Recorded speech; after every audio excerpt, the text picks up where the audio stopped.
Joining us right now to weigh in is Republican Senator Pat Toomey of Pennsylvania, who serves on the Senate Finance and Banking Committees. Senator, good to see you. Thank you so much for joining us. Good morning, Maria. Is he right? What do you make of Congressman Meadows' timeline there?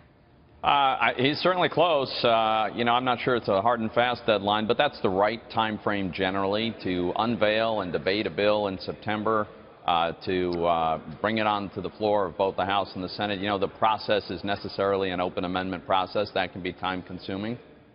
And if we follow that approximate timeline, we get it to the President before Thanksgiving. That does dramatically improve our chances of getting it done. Yeah, but is that realistic? I mean, can you take us through some of the meetings and hearings and whatever you're doing behind closed doors that have been going on that will take you to a bill to the President's desk by Thanksgiving? I mean, Paul Ryan, Kevin Brady are talking about year-end. Have you been doing enough in terms of meeting to come together and find common ground?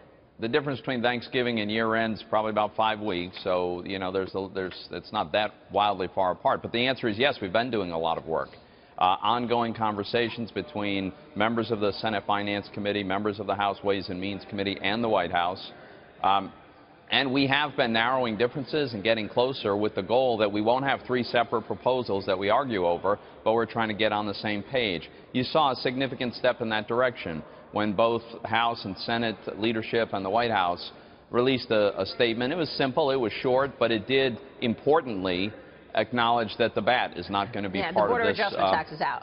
And that's an important step towards consensus. So, look, I get it's going to be difficult. We need a new budget resolution to pass that will give us the tools to do this right. But I do think that's the timeline we should shoot for. Senator, it's Guy Benson. There was breaking news last night. Molina, an insurance company, announced it's pulling out of 2 states, a health insurance company, and raising premiums elsewhere by 55% amid major losses. That's a company that liberals had held up as a success story in the last few years for Obamacare. Your colleague, Senator Hatch from Utah, said yesterday he thinks that the health care push is dead and over. I mean, is that responsible governance? Talk about 7 years of promises and people still being hurt by this law. How can you walk away from Obamacare repeal and replace? Yeah. My view is we can't walk away from that commitment. We've been making that for 7 years, and for good reason. Obamacare has failed. It continues to fail. It's getting worse, not better. And now our Democratic colleagues want to bail out the insurance companies. So we can't give up on this. It was a terribly disappointing blow and a big setback for us last week. But you just can't abandon the commitment. And I think there will be, I know for a fact, that a group of us are continuing to work on this while we move on and pursue tax reform. We have to be able to do both things at once. Well, in the meantime, insurers are pulling out of these markets, Senator, that some insurers are seeking premium hikes of 30%, even more in Obamacare markets. And now you have to do a budget, tax reform, keep the government running. You have a debt ceiling. You have I think the children's health insurance has to be extended. You've essentially, have you not wasted taxpayers' time and money since the start of the year by getting nothing done? To work as hard as we could and to get very close to one of the most important reforms that we've had in decades, the repeal of Obamacare, putting Medicaid on a sustainable path. That wasn't a waste of time. It's true we didn't get it across the goal line, but I think we have a very, very granular understanding of these issues, where members are on these issues, and we're going to have to use that to inform our judgment on how we actually get something done. And by the way, I think at this point it's quite likely that it doesn't happen all in one gigantic bill.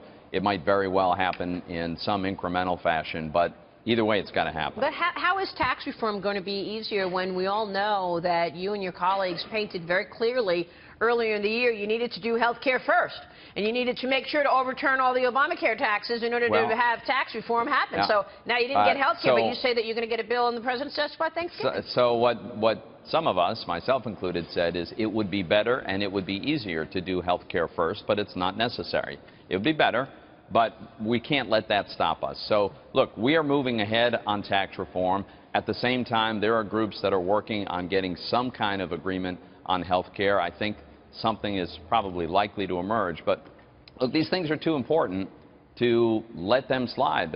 We've just got to make progress on this. Right. Senator Toomey, Kirsten Haglund here. Do you think that the Trump administration is going to actually not pay those subsidies, that they're not going to renew those payments, or that they possibly would force, Congress to, abide by the Obamacare legislation, which he has obviously so demonized, and so many Republicans have for many credible reasons. But do you think that those threats in that recent tweet about not following through on those subsidies, do you think that that's actually going to happen, or is that just an empty threat? So that's a good question. I'm not sure what the answer is, but my view on this is we Republicans in Congress went to court with the previous administration because they made these payments unconstitutional, a flagrant violation of the law. The law authorizes the payments but requires that they be actually appropriated by Congress each year.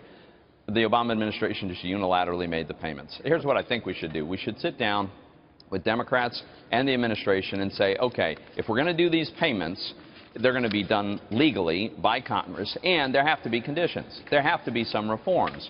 For instance, we need to get some progress on lifting the mandates and regulations that drive up the cost so much that we need all these subsidies. Yeah, but at the same time, you've got to get through the debt ceiling, right? The administration is urging Congress to raise the $19.8 trillion debt limit with no strings attached by the end of September. Would you vote to pass a clean debt ceiling increase right now? My preference is that we tie that to some kind of fiscal reforms, as we have done many times in the past. That was my argument in the previous administration. I still believe that.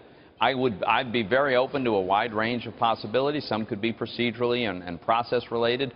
Others could be direct mandates to reduce some mandatory spending. But, look, if we're going to authorize the government to borrow another, what, trillion or $2 trillion on top of the $20 trillion in debt we have now, I think the only responsible thing is to at least include something that's going to curb the growth of these deficits. Do you worry, Senator, though, that Senator Schumer has so much leverage right now following the failure of the health care vote? He's saying the Republicans can't govern on their own. You can say we need reforms here and other things there. You don't have the votes. You're going to need our people so we get what we want. That's what conservative voters are worried about. Right. Yeah, and that's a dynamic that we need to be prepared for. I think that is their game plan on the other side, and part of our job is to make sure that we communicate. So, for instance, if we do offer some kind of deal where we will make some of these interim payments to insurance companies in return for some sensible, reasonable relief from the mandates, I think most Americans would think that's a pretty fair deal, that's pretty reasonable, that will make progress. If the Democrats decide to turn that down so that the problem is ours, I'm not sure that's a good political position for them to be in. All right, and real quick before you go, Senator, I know that Mitch McConnell kept the Senate here for the first 2 weeks of what was supposed to be a vacation. Do you think you're going to produce a bill on health care before these 2 weeks are out? I don't expect a bill to come that quickly, but I wouldn't be surprised if a bill emerges over this. By the way, it's not vacation. Most of us spend most of that time working, traveling our state, meeting with constituents, and our staff and our individual members will continue to try to find a consensus on something like the urgent need to deal with these insurance payments. All right. We'll leave it there. Senator, good to see you, sir. Thanks so much. Thanks for having me. Great conversation. Senator Pat Toomey joining us there.